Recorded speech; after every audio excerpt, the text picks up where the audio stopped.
تفاوت بلاکچین و دیتابیس چیه؟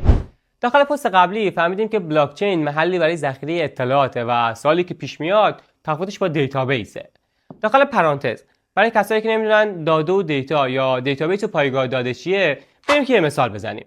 فکر کنید یه جایی میخواید ثبت نام کنید. خب قطعا ازتون یه سری اطلاعات میگیرن، مثلا اسمتون رو میپرسن. با اون اطلاعات رو یه جایی ذخیره میکنن دیگه، درسته؟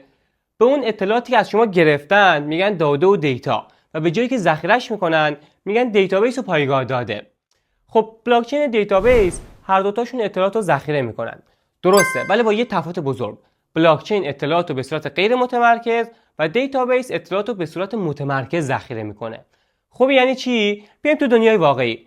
فکر کنید هزاران نفر اطلاعاتشون رو به صورت کاغذی به شما دادن. حالا شما ترجیح میدید که اون اطلاعات رو داخل یه اتاق ذخیره کنید یا از هر کدوم 5 تا کپی بگیرید و 5 جای مختلف ذخیره کنید.